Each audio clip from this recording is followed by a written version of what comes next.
सूरत लिए चलते हैं। रौनक कुकड़े हमारे साथ जुड़े हुए हैं। रौनक, डायमंड सिटी सूरत जो कि तेजी से डेवलप होने वाला शहर है, ऐसे में सूरत विधानसभा की अगर हम बात करें तो यहां पर क्या माइंडसेट रहा लोगों का, किस माइंडसेट के साथ आज लोग मतदान करने पहुंचेंगे, और अभी तैयारियों के भी बारे में बताएं हमें।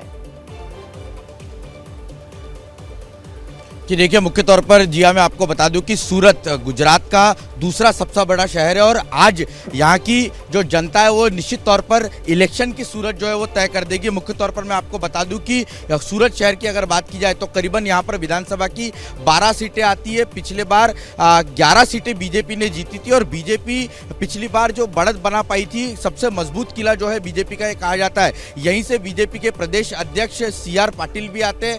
हर्ष सांघवी जो एक उभरता हुआ नाम है गुजरात की राजनीति में बीजेपी का, वो भी इसी इलाके से आते। तो कुल मिलाकर बीजेपी ने काफी ताकत यहां पर झोंकी हुई है, लेकिन उनका मुकाबला जो है आम आदमी पार्टी की तरफ से। आम आदमी पार्टी की अगर बात की जाए तो जो रणनीति अरविंद केजरीवाल ने सूरत और आसपास के दक्षिण गुजरात के इलाके में तय किया, उससे साफ तौर पर दिखता है कि एक पाटीदार बहुल चेहरों को यहां पर जो है जगह देने की कोशिश की है। गोपाल इटालिया जो कि प्रदेश अध्यक्ष है आम आदमी पार्टी के, वो भी सूरत से आते, इसी इलाके से वो चुनाव भी लड़ रहे। इसके अलावा इसी इलाके में वराछा नाम की विधानसभा सीट आती है जो पाटीदार बहुल सीट मानी जाती है। और प्रधानमंत्री नरेंद्र मोदी भी जब सूरत में प्रचार के लिए पहुंचे थे तो यहीं पर उन्होंने काफी फोकस किया था। तो मुख्य तौर पर काफी कड़ा मुकाबला जो है इस 12 सीटों पर देखने को मिलेगा। अरविंद केजरीवाल और आम आदमी पार्टी की अगर बात की जाए तो वही चाहते हैं कि CR पाटिल जो प्रदेश अध्यक्ष है उनके गढ़ में कहीं ना कहीं सेंध लगाई जाए और यहाँ पर सबसे मजबूत किले को जो बीजेपी का माना जाता है वहां पे कहीं ना कहीं अच्छा प्रदर्शन किया जाए। जी रौनक, अपनी तरफ से सभी दल कोशिश कर चुके हैं। अब आज जनता की बारी है, जनता को मतदान करना है और जनता सोच समझकर फैसला करेगी। बिल्कुल इसी तरह की उम्मीद हम जनता से हर बार करते हैं और कोशिश यही दिखता भी है क्योंकि जनता पूरे सूझबूझ के साथ मतदान करने के लिए निकलती है। नीरज पांडे भावनगर से जुड़ गए हमारे साथ। नीरज, एक तरफ 27 साल का शासन है, दूसरी तरफ बदलाव का आश्वासन है। आप भावनगर में मौजूद हैं, क्या भाव लोगों का समझ पा रहे हैं? देखिए, भावनगर बहुत ही पारंपरिक सीटें रही हैं यहाँ की भारतीय जनता पार्टी के लिहाज से। आप देखें तो यहाँ से थोड़े दिन पहले तक जो प्रदेश अध्यक्ष थे जीतू भाई भगानी, वो यहीं से आते हैं, भावनगर पश्चिम से। इसके अलावा मनसुख मांडविया, चूँकि ये पटेलों का एक बहुत बड़ा गढ़ माना जाता है, सौराष्ट्र की सबसे महत्वपूर्ण सीटों में से एक है, इसलिए आज जहाँ भावनगर में है, भावनगर के पास ही गाँव है। मनसुख भाई मांडविया जो केंद्र सरकार में मंत्री भी हैं, पटेलों के बड़े नेता माने जाते हैं। जीतू भगानी यहाँ से प्रदेश अध्यक्ष रहे हैं, बड़े नेता माने जाते हैं। तो इस तरह भावनगर बहुत महत्वपूर्ण है भारतीय जनता पार्टी के लिए, क्योंकि ज़्यादातर सीटें भारतीय जनता पार्टी की इन्हीं इलाकों से आती हैं।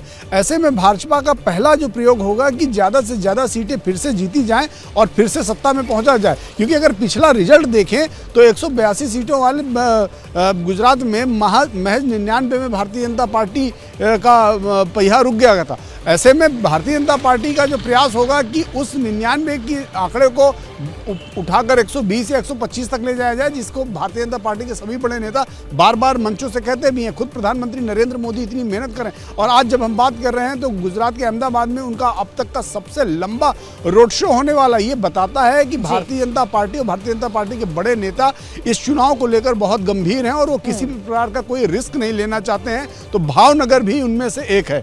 जी बिल्कुल नीरज, आप हमारे साथ बने रहिए, आगे आपसे अपडेट्स हम लेते रहेंगे। साथ ही अब रुक कर लेते हैं नवसारी का, जहां से हमारे सहयोगी सूरज ओझा हमारे साथ जुड़े हुए हैं। सूरज, तैयारियों के बारे में भी आप बताइएगा, लेकिन उसके पहले एक खबर आई कि बीजेपी नेता पीयूष पटेल पर हमला हो गया। पहले ही बवाल की खबर सामने आई, उससे जुड़ा क्या ताजा अपडेट है?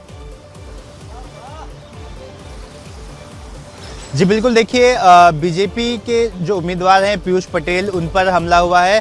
उनका दावा है कि जब वो एक गांव से गुजर रहे थे उसी दौरान 30 से 40 लोगों ने उनकी गाड़ी को घेर लिया और गाड़ी को घेर के उन पर हमला कर दिया। देखिए, उन्होंने ये भी दावा किया है कि यहाँ पर जो कांग्रेस के उम्मीदवार हैं अनंत पटेल, उनके लोगों ने ये हमला किया है और ये प्री प्लान्ड तरीके से उन पर हमला किया है। और जो हमलावर थे उनके पास हॉकी था, डंडे थे और उन्होंने उनकी गाड़ी तोड़ी और साथ ही उनके सर पर अटैक किया, जिसके बाद वो अस्पताल में उन्हें इमरजेंसी वार्ड में शिफ्ट किया गया है।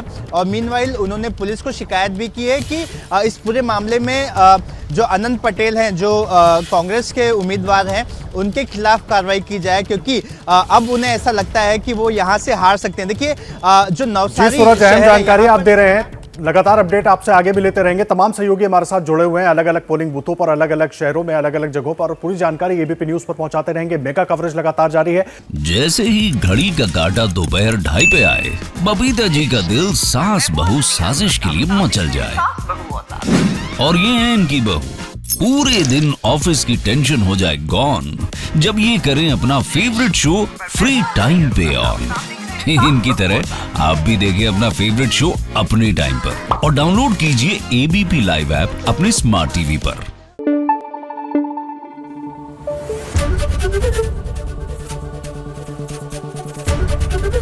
एबीपी न्यूज आपको रखे आगे।